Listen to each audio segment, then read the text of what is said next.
고린도 후서는 총 13장까지 있어요. 13장까지 있는 고린도 후서가 크게 3부로 나눠집니다. 1부, 2부, 3부로 나눠지는데 1부는 1장부터 7장까지, 그리고 2부가 8장, 9장, 이제 3부가 오늘 10장부터 13장까지 이렇게 3부가 됩니다. 내용에 따라서 나눈 거고요. 1장부터 7장까지는 고린도 가야 할 계획이 왜 변경되었는지, 그리고 사도권을 변호하면서 자기에 대한 변호를 중심으로 하여 하나님께서 주신 위로를 찬송하면서 인사를 나누고 내용을 적었다면, 그들이 이제 이 일들을 해결해 나가고 바울을 신뢰하는 어느 정도의 현재 위치에서 8장과 9장은 연보에 대한 이야기를 나눴습니다. 그래서 연보가 얼마나 귀한 것인지, 연보를 제대로 알고 그가 하는 일들, 특히 구제헌금이었죠. 이 8장 9장은 어려운 교회들을 돕기 위해서 구제헌금을 이렇게 모아서, 구제헌금 겸 선교헌금 이렇게 되는 거죠. 그래서 모아서 가는 일에 대해서 연보에 대한 이야기, 그래서 너희가 1년 전부터 준비했던 것을 우리 잘 맞춰서 헌금 제대로 우리 전달하도록 하자라는 것이 8장 9장이었어요. 이제 10장부터 13장까지는 조금 더 개인적이면서도 사실은 반드시 해결해 나가야 할 대적자들에 대해서 이제 얘기합니다. 바울을 대적하는 사람들, 그래서 바울을 공경에 빠뜨리며 무너뜨리려고 하는 자들과 약간 대항하는 말투로 이제는 이 문제를 헤쳐나가려고 하는 것이 10장부터 13장이에요. 근데 이제 그러면 이 바울을 대적하는 사람들은 바울을 어떻게 대적했느냐? 먼저 이 바울을 대적하는 사람들은 스스로 자기들이 진짜 교사, 참 사도, 그리스도의 사도는 바로 나야 라고 하는 유대 지도자들이었어요. 유대인 그리스도인들 중에서도 특별히 바울의 위치와 함께 맞서려고 하는 그런 위치에 있는 사람들이었는데, 그들이 공격하는 것들이 몇 가지가 있지만 오늘은 10장 안에서 2가지만 찾아보려고 해요. 먼저 첫 번째, 바울을 공격한 내용을 먼저 보시고 바울이 어떻게 이것을 풀어가는지 살펴보려고 합니다. 2절 말씀이에요. 2절의 첫 번째 그들의 공격은 우리를 육신에 따라 행하는 자로 여긴다. 이들의 공격은요, 우리를 육신에 따라 행하는 자.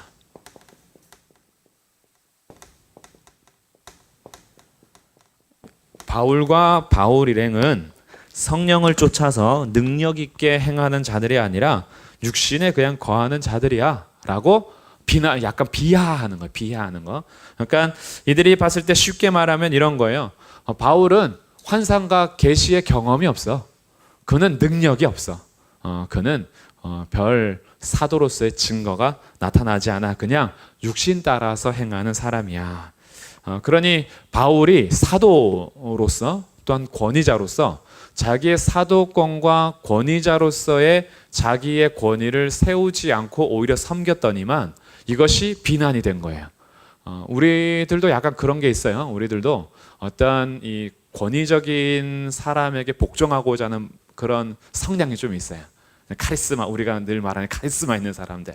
그래서 뭔가 이렇게 말도 세게 해야 되고 뭔가 딱 힘이 있어야 되고, 이 사람은 정말 능력이 있는, 그래서 그 능력 있는 사람 앞에서 우리가 복종하고자 하나 오히려 자기의 권위를 세우지 않고 자기의 권위 아래에 내려와서 함께 하려고 하는 사람들은 약간 깔보죠. 이렇게 비하하는 이런 모습들이 있는데, 이 유대 종교 지도자들이 바울을 보면서 그렇게 한 거예요.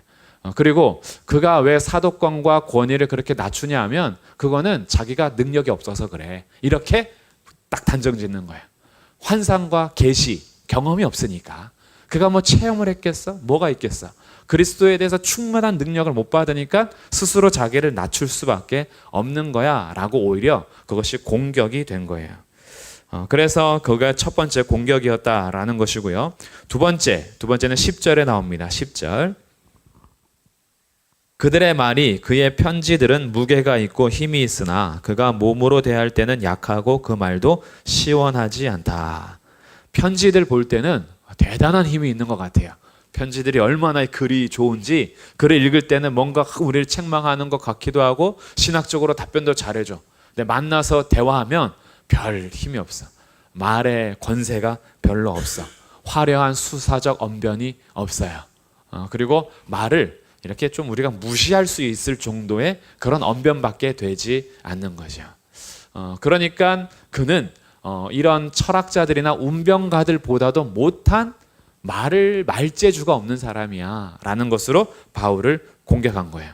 이렇게 공격했던 이유는 스스로 그리스도의 사도로 여기며 바울을 비난했던 자들이 참 사도의 증표로 4가지를 제시했어요. 그게 제가 나눠드린 강의 안에 있어요. 첫 번째, 참 사도의 증표 첫 번째는 화려한 수사적 언변이 있어야 한다.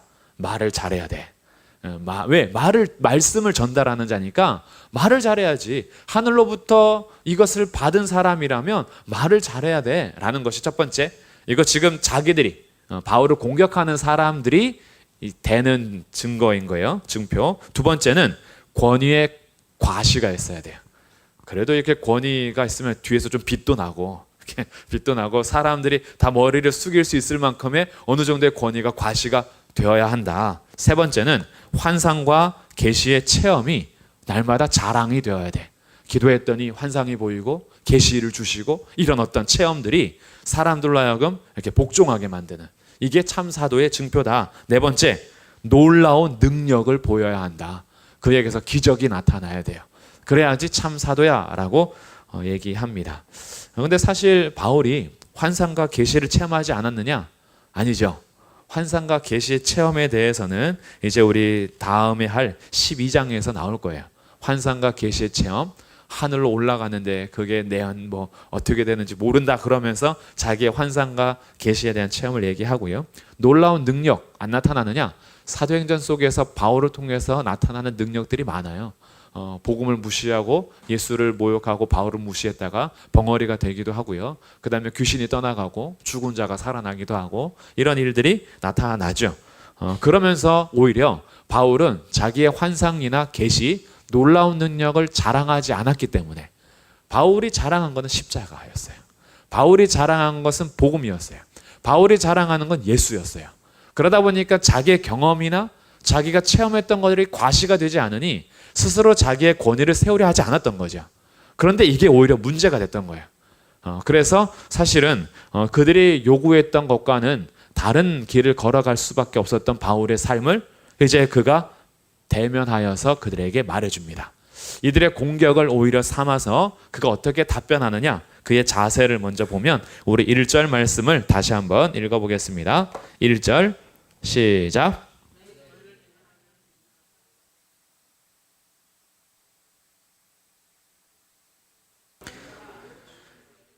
네, 지금 오히려 바울은요 그들의 말대로 자기를 소개해요.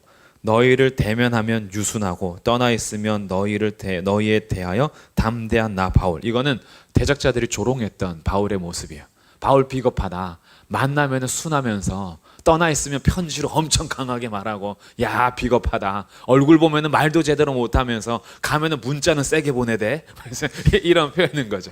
문자는 편지는 막 엄청 막 담대하게 쓰면서 딱 만나면 유순해진다. 이 공격이었는데 바울은 스스로 자기를 그들의 공격의 말을 담아서 그런 나 바울은 어떻게 할 거냐 하면 이제 그리스도의 온유와 관용으로 친히 너희를 권할 것이다.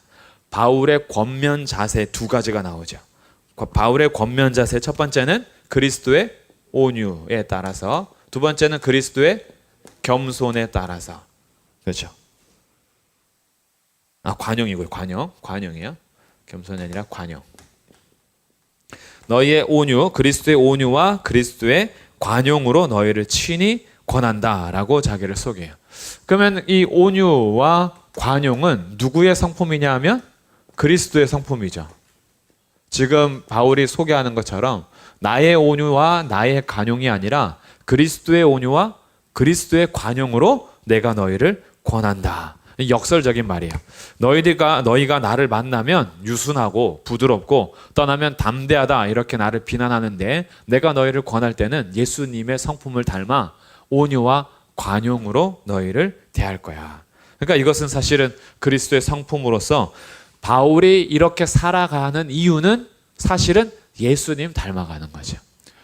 사람들의 죄성은요, 자기를 높이고 자기를 자랑하는 게 죄성이에요.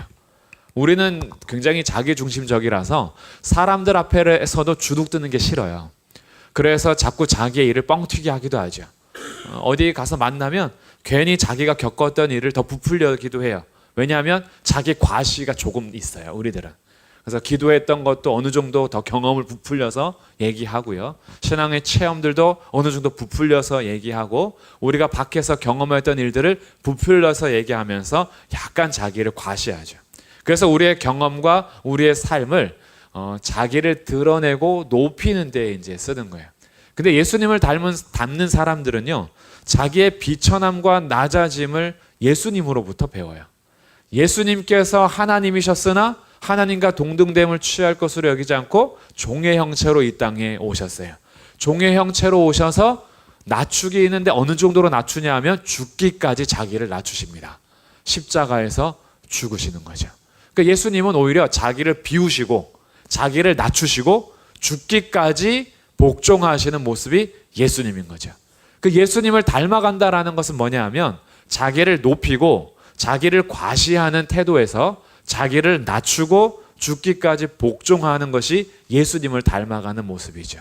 이게 온유와 관용이다, 이렇게 표현이 되는 거예요. 그래서 나는 너희들과 싸우지 않을 거야. 너희들과 같이 힘 대 힘의 대결을 하지 않겠다. 왜냐하면 3절, 우리가 육신으로 행하나, 몸을 가지고 있으니까 육신으로 거할 수밖에 없죠. 그러나 육신에 따라 싸우지 아니하노니, 왜냐하면 우리의 싸우는 무기는 육신에 속한 것이 아니기 때문이다.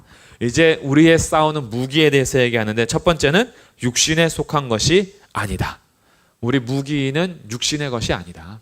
그래서 세상이 말하는 대로 세상의 힘이나 권세를 가지고 싸우지 않아요. 그러면 바울 일행이 싸우는 무기는 뭐냐 봤더니 하나님의 능력입니다. 하나님의 능력.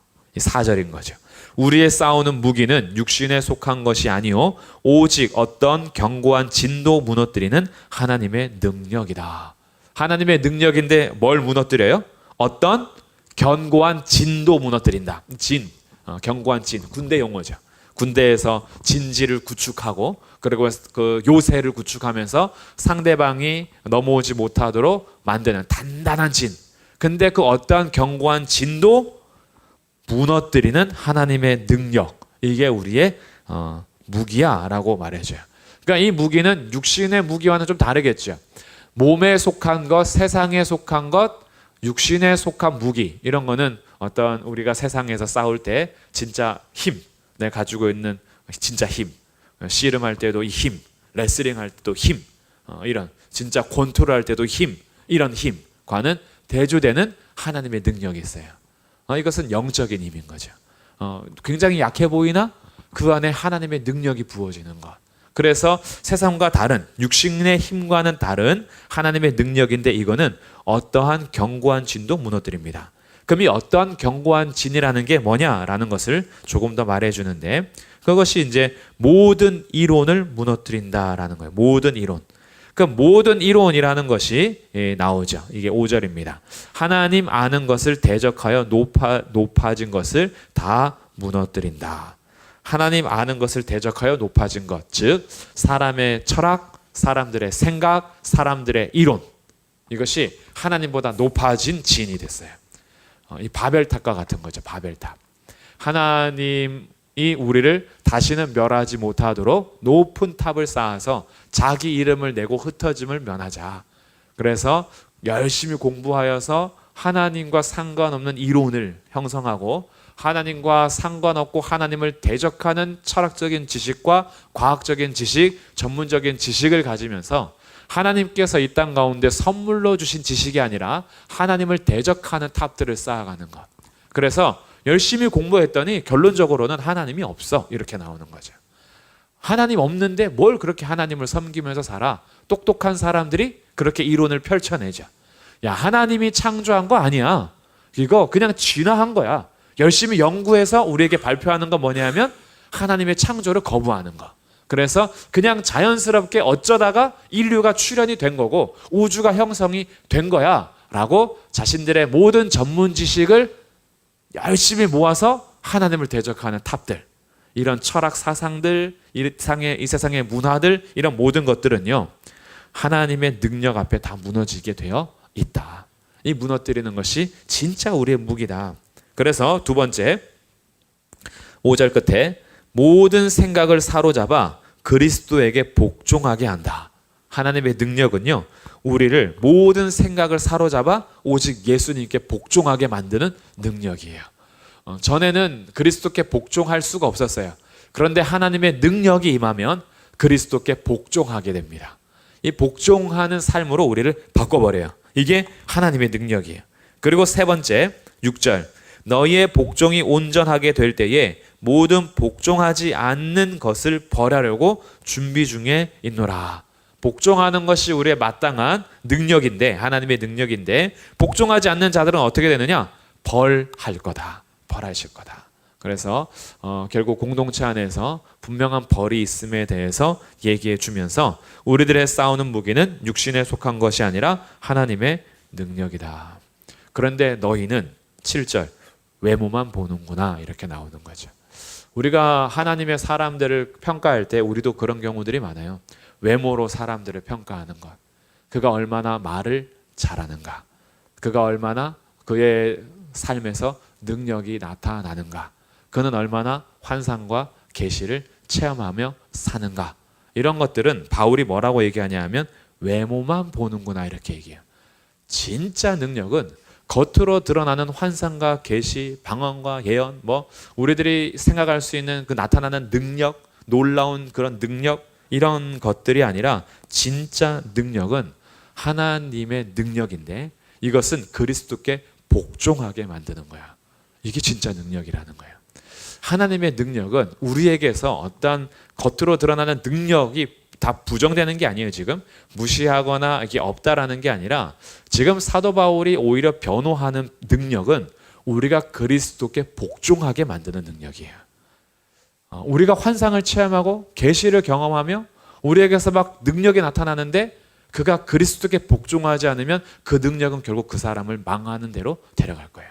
저 어렸을 때 그런 거 많이 봤어요. 저 어렸을 때는 아무래도 70년, 80년대잖아요. 그럼 우리 성도님들도 많이 기억하실 거예요. 그때 사실은 대집회에서 능력들이 얼마나 많이 나타나요.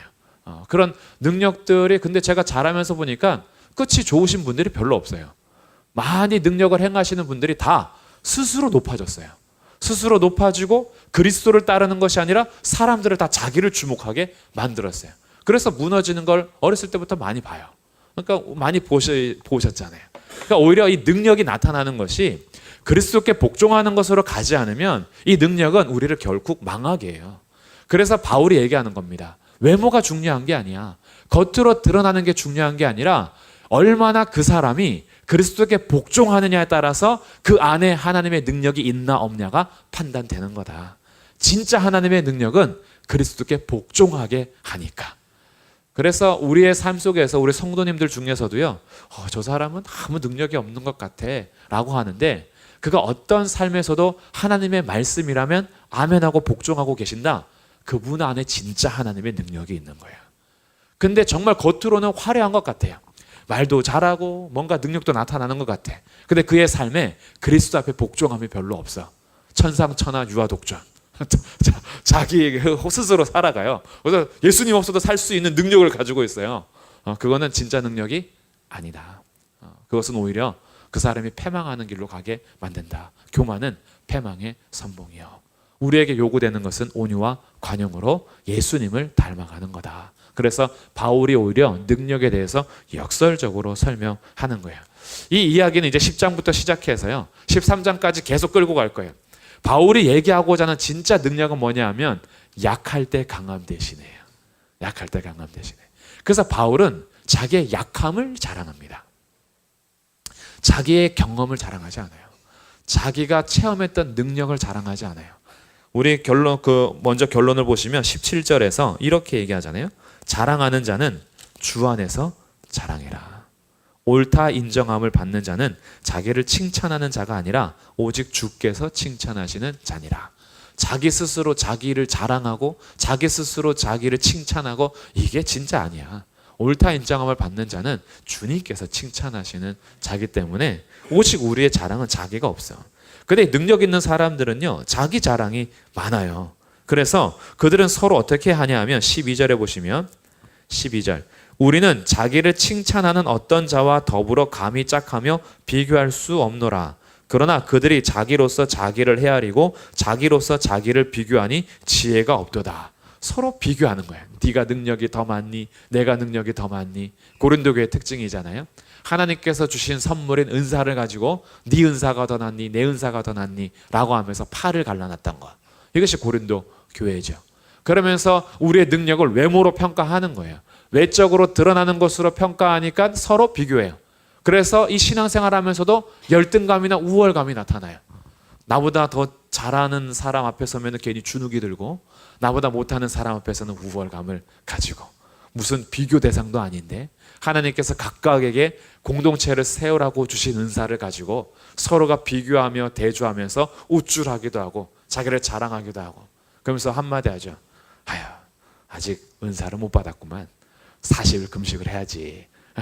이런 것들. 내가 노력해서 성취해서 얻은 것인 양 자기 자랑하기 바빠요. 나는 이렇게 해서 능력을 받은 거야. 난 이렇게 했기 때문에 너보다 더 나은 거야. 이런 말들이 자기를 칭찬하고 자기를 자랑하는 것으로 보는데 이 사람들은 한마디로 바울이 뭐라 하냐면 12절 끝에 지혜가 없도다.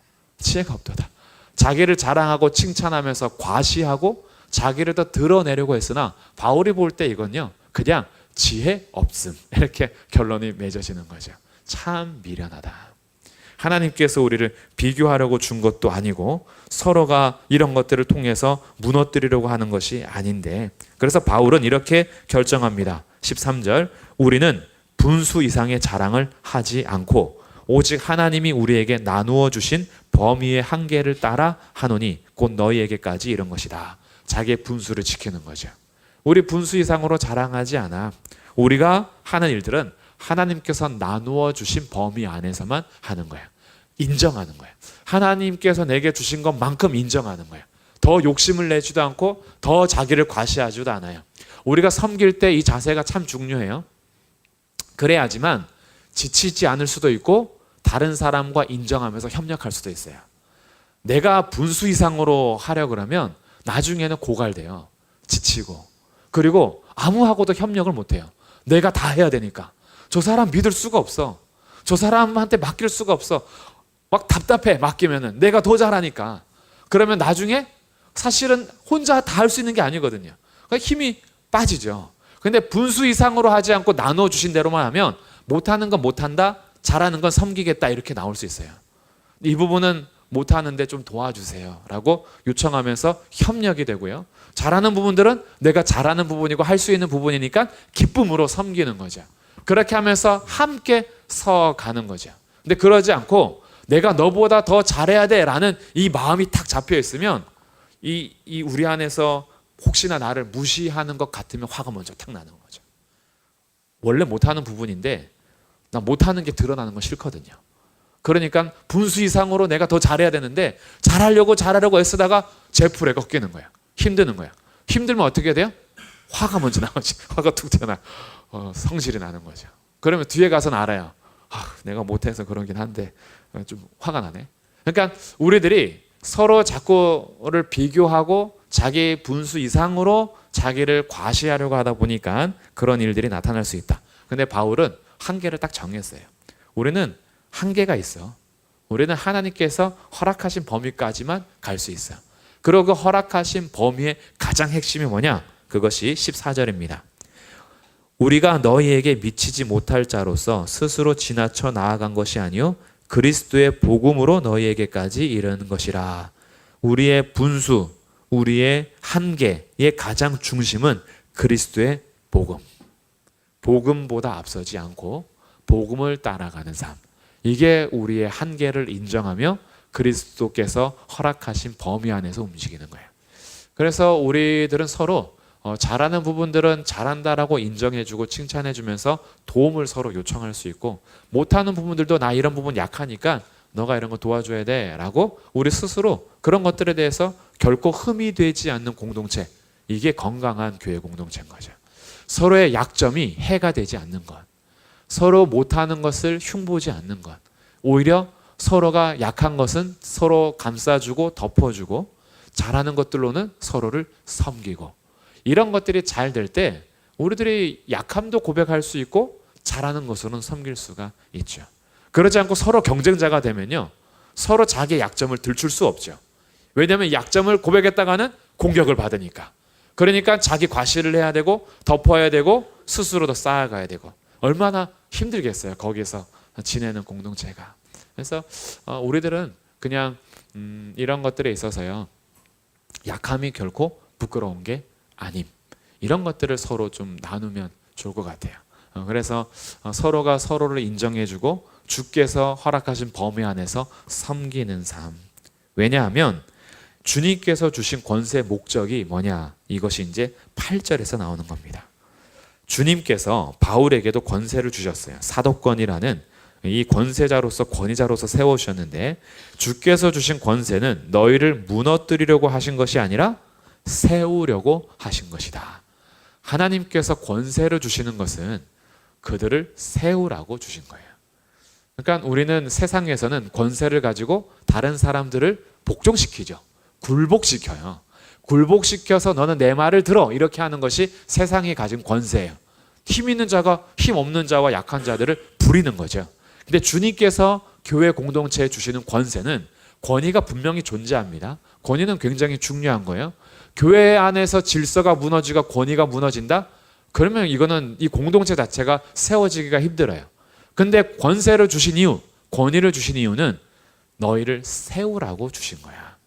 그래서 바울은 자기가 가진 권세와 권위를 부정하지 않았어요. 당당하게 변호합니다. 다른 사람에게는 몰라도 고린도 교회 너희들한테는 나 사도 맞아. 너희들 나 사도로 인정해야 돼. 이런 것들을 세우는 이유는 자기 과시하려고 하는 게 아닌 거죠. 그 권세와 권위가 서야 교회의 질서가 유지되면서 목적이 성취돼요. 바울을 권세자로 세운 이유는 그들을 세우게 하려는 하나님의 목적이 있는 거죠.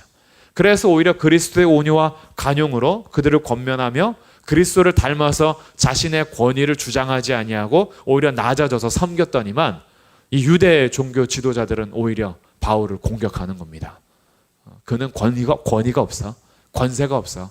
왜? 힘이 없어서 그래. 능력이 없으니까 그래. 라고 하면서 오히려 이 온유함과 겸손함과 관용함이 공격거리가 되었다. 이런 것들을 보게 되는 거죠. 오늘날 우리들의 사회는 어떤가? 우리도 이런 모습이 많지 않은가? 이렇게 살펴보는 거죠. 우리도 사람들을 볼 때 굉장히 권위가 있고 권력이 있고 능력이 있으면 나도 모르게 마음이 낮아지는데, 별로 볼품없는 사람 같으면 괜히 그 사람 앞에서 마음이 높아지고 외모로 평가하는 경우들이 참 많이 있죠. 서로 하나님의 사람으로 우리가 지어져 가면서 우리가 서로 직분을 가지고 있어요. 직분도 하나님께서 주는 권세거든요. 이 권세를 가지고 서로 섬기고 세우라고 우리에게 주셨는데, 이 권세를 오히려 서로 비교거리로 만들면서 내가 더 능력이 있고 내가 더 힘이 있는 것들에 대해서 자랑하면서 서로 비교하는 지혜 없음이 나타나다 보니까 나의 약점을 들키기가 싫고 나의 약함을 드러낼 수 없어서 자기를 자꾸 더 포장하게 되죠.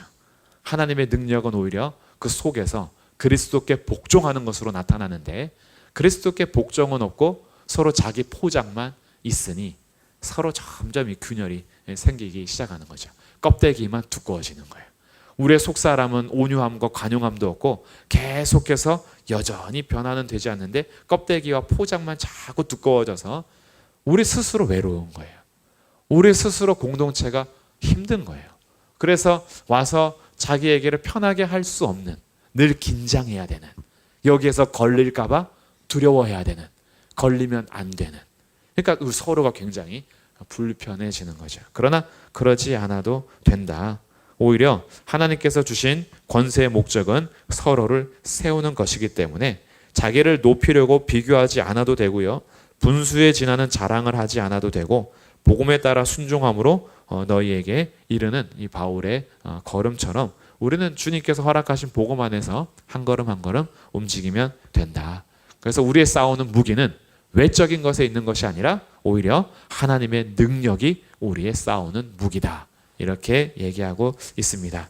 그래서 바울은 오히려 너희들이 나를 비난하는 것 같은데 나는 너희를 대면할 때든 떠나 있을 때든 나는 동일해.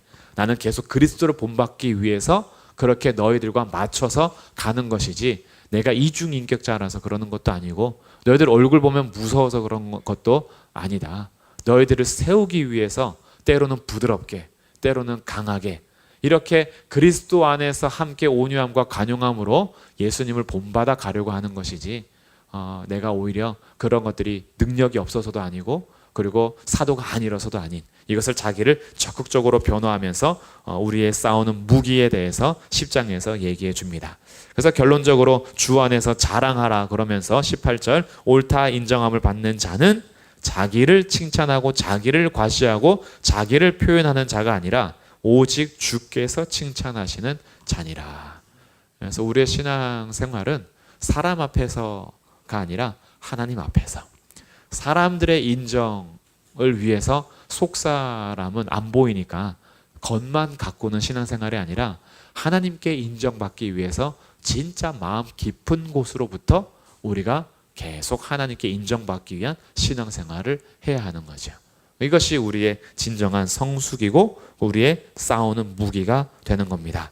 그래서 진짜 인정은 주님께로부터 오니까 우리 오늘 예배하는 우리 성도들 모두가요, 하나님께서 허락하신 진짜 능력을 가진 무기를 장착한 자로서 주님께 인정받는 신앙인이 되시기를 주님의 이름으로 축복합니다.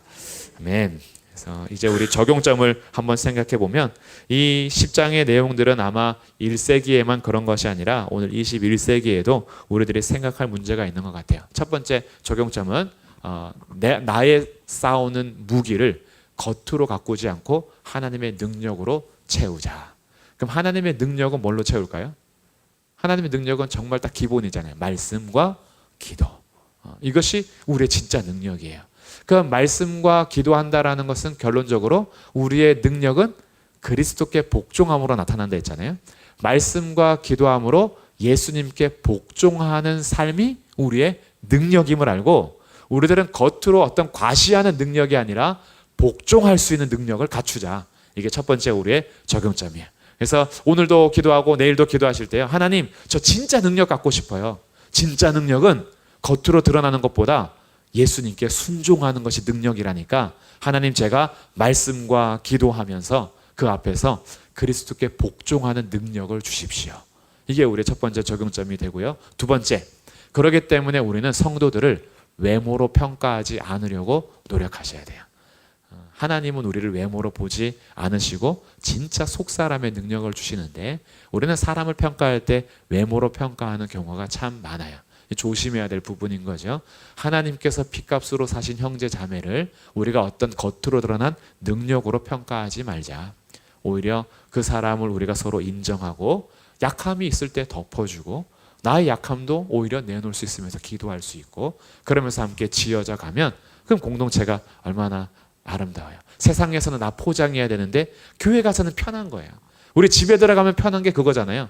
밖에 나갈 때는 화장도 해야 되고 옷도 갖춰 입어야 되는데 집에 들어가면 그냥 편한 대로 있을 수 있잖아요. 뭐 거기에 집안에서 뭐 화장할 필요가 있겠어요?